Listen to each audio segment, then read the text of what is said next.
This first song that I wrote, as I was writing it, I was thinking about all the imagery of Jesus as a shepherd. And if you're like me, if you grew up in the church or just growing up going to church spaces for whatever reason, you probably have seen that picture of Jesus carrying the sheep. You know what I'm talking about? He's like really nice looking and he's smiling so gently and he's carrying the sheep. This is like very much emblazoned in my mind. He seems sweet and gentle and cuddly. And this is a great image of Jesus, the kind and cuddly shepherd. And it certainly captures a lot of the metaphor of being a shepherd, compassionate and protecting and kind. But as I've worked with Psalm 23 and worked with this image of shepherd and what a shepherd would have meant to folks 3,000 or so years ago, I've learned that shepherds back in the day when this psalm was originally sung, shepherds were not known primarily for their gentleness. They weren't known primarily for their sweetness. They were more known for their ferocity, their fierceness, if that's a word, their fearlessness. They were tough, these shepherds were. They were defending their sheep, even if it killed them. So this is a song where I'm kind of wrestling with Jesus, not so much the gentle shepherd, that's part of it, but also the one who is as tough as nails, defending the sheep for whatever it takes. By the way, the words, if you want to follow along, are in the bulletin. They're under shepherd songs, if you want to see what I'm singing. Oh Lord, you are my shepherd. The image is so sweet. The simple smiling shepherd, a nice pastor with bare feet. And this is fine, and this is true. But sometimes life wants more from you. Back in the day, the shepherds didn't always wear a smile. They were rugged and resilient and awake with every mile for their release. And there was night. The shepherd was on guard, ready to fight. Oh Lord, you are my shepherd, my fiercely loving shepherd. You're gentle, but I can't forget you're mine. Your rod and staff will keep me through the night. I guess it makes some sense, oh God, that you're often tough as nails. This world is full of awful stuff, and we need you when it fails. We need your strength. When we can't walk, we need your courage. When we can't talk, oh Lord, you are my shepherd, my fiercely loving shepherd. You're gentle, but I can't forget you're mine. Your rod and staff will keep me through the night. Ba-dee-da-da-da, la-dee-da-da-ba-dee-da-da-da-dee-da-da-da-da-dee.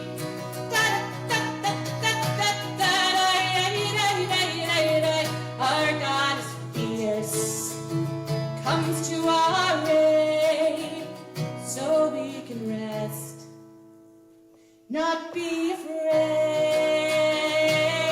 Oh Lord, you are my shepherd, our fiercely loving shepherd.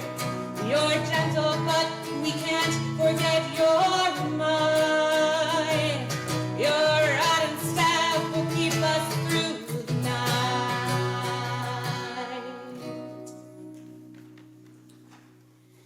The next song I'm going to play for y'all is one where I'm focusing on this image of the shadow of death. This is a metaphor, an image that has been all throughout Christianity and Judaism, the shadow of death. And so we hear it so much, what does it mean? For me, as I was kind of playing with all of these images, it started to mean fear, anxiety. And so as I was thinking about this image of the shadow or the valley of the shadow of death, I was kind of working with my body and my breath. What does fear feel like? What does anxiety feel like? And as somebody who struggles with anxiety, I struggle with anxiety and have fears. Like sometimes if I'm not praying, all I feel is fear. It's such a big part of what I bring. So this is a very present question, this question of fear and what it feels like. and what God has to say about it for me. I don't know what fear or anxiety feels like for you. I know you're human, which means that you feel it too, and it may be similar to mine or very, very different. But when I think about fear, when I try to, when it's in my body, it feels like this frenzied, frantic, out of control thing that grabs me, that I have very little say over. Like it's something that's pulling at me. It feels like something that won't leave me alone, something that's trying to get me, something that won't let me rest, which is a theme in the psalm too, as I go to God and then finally I can rest, I can breathe, right? So fear doesn't let me breathe, doesn't let me rest. But of course, as we see in this psalm and then all over scripture, God is the match. Fear or anxiety or the valley of the shadow of death has met its match in God, right? And more so. Met its match in God. I know that God gives me and gives you. This is the promise in this psalm and in so many of the psalms and so many of the poetry in the Bible. God gives us the strength to get through whatever it is that we're afraid of. And when we forget that, as I do all the time, God comes right to where we are and reminds us that God is there for us, right? God comes right to where we are. So in the song, I'm trying to capture that feeling of that fear and anxiety, how it feels to me. And the song is a dialogue where I'm speaking and then God speaks back to me. So you'll hear a lot of that sort of breathlessness of fear and anxiety in the song. So kind of a dialogue between me and God here.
As I've worked with this psalm, I have become captivated with this image of the shepherd God, and especially that Jesus as the shepherd, and we heard this from Deacon Cherry's reading in John 10, Jesus is not just my shepherd, right? Yes, Jesus is, the Lord is my shepherd, that is true, but not just my shepherd.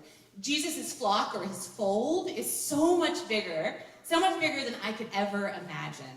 So our gospel lesson that Deacon Cherry read includes the verse that captures this so well in John 10:16, where Jesus is speaking, and this is, you read the New Revised Standard Version, which is what we normally read here, but the King James is so good. Jesus says, "And other sheep I have, which are not of this fold, them also must I bring, and they shall hear my voice, and there shall be one fold and one shepherd. I love that so much. So I use these words from the King James, Jesus speaking, as the refrain in this next song. I'm just sort of like the last one. I'm the speaker in the verses, and then Jesus comes and speaks or sings the refrain. As I wrestle with the idea of what exactly this big old flock, this big old fold looks like. If Jesus means to make us one, and I think this is such a present question, especially in what's going on out in the world with politics and all the divisions that we have, and you know what I'm talking about. If Jesus means to make us one, what does that really mean? To come to worship this God, as George said last week, the Prince of Peace, to come and to reframe ourselves in how we think of the world, everything, our family, our politics, to reframe this around Jesus. Jesus makes us one. So aren't we like one huge, loony, diverse, disparate, unpredictable, annoyingly and delightfully messy family? Isn't that what we are? So this is called One Fold.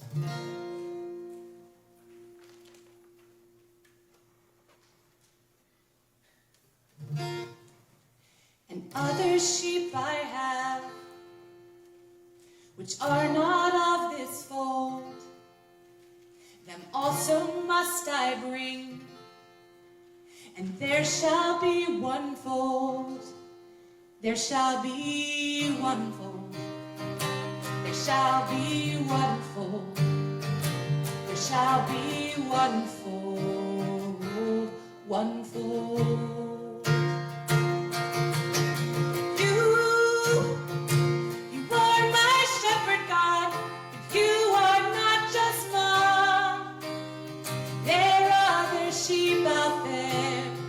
Ones I don't know.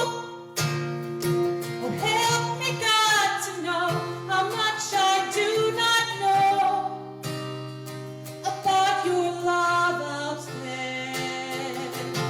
And other sheep I have, which are not of this fold, them also must I bring. There shall be one fold, there shall be one fold. Shall be one fold, there shall be one fold, one fold. You need to make us one big fold, one big old family, and that means those neighbors and those strangers I don't. Well, they are my family. Another sheep I have, which are not of this fold, also must I bring. There shall be one fold, there shall be one fold, there shall be one fold, there shall be one fold, one fold.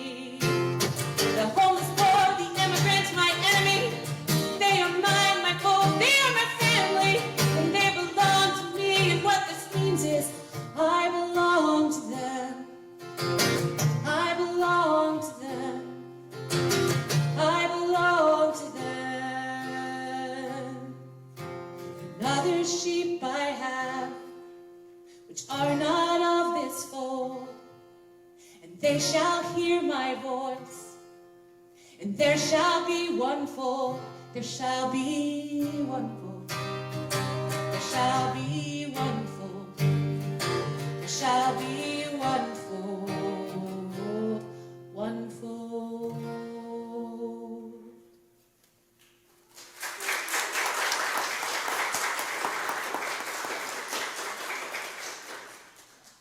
The last song that I'm going to sing for y'all was directly inspired by a commentary. How often do you hear that? That somebody read a biblical commentary and wrote a song because of it. But this particular commentary on Psalm 23 was written by Walter Brueggemann. And if any of y'all are familiar with Brueggemann, you know that he is a scholar and also kind of a poet. So it makes sense that when I was reading this commentary on Psalm 23 that Brueggemann's words read kind of like poetry. So I'm going to read you a little section of this commentary. Brueggemann says, based on the recited experience of Psalm 23, 1 through 5, the speaker, or the psalmist, the one who's singing, concludes that the goodness and fidelity of God will actively chase me, seek me out, hunt me down, and settle with me. The speaker is the object, the singer is the object of God's vigorous pursuit. The speaker now understands what a wondrous home life with God makes and has no counter yearning to pursue. I think what the scholar and the poet Brueggemann is saying here is that because God is the seeker, God is the ultimate seeker, we can stop all our seeking.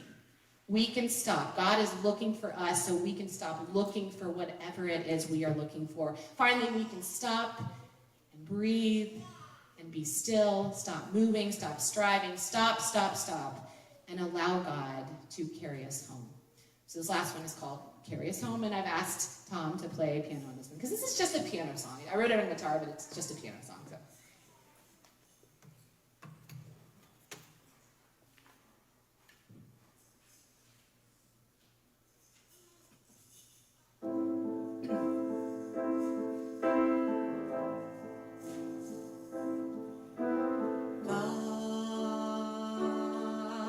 Chase me, God will seek me out,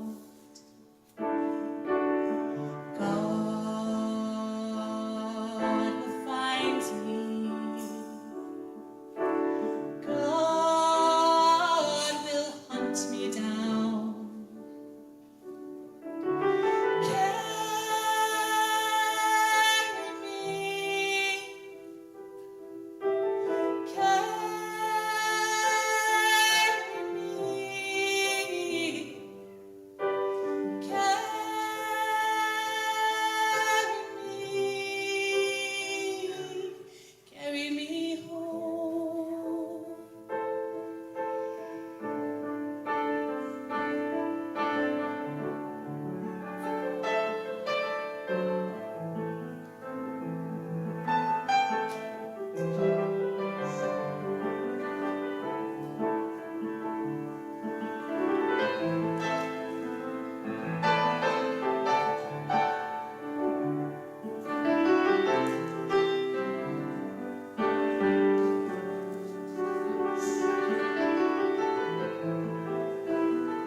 To chase,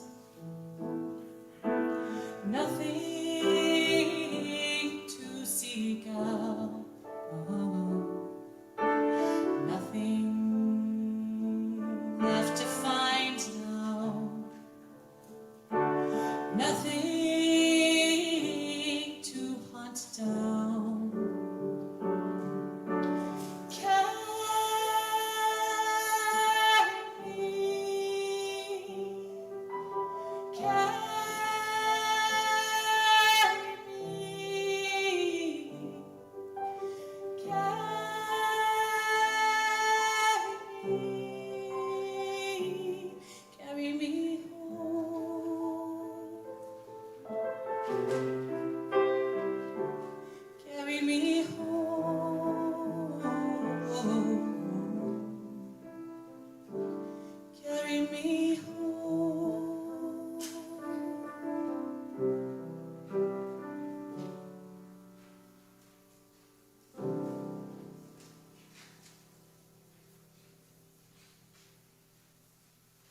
Thanks be to God.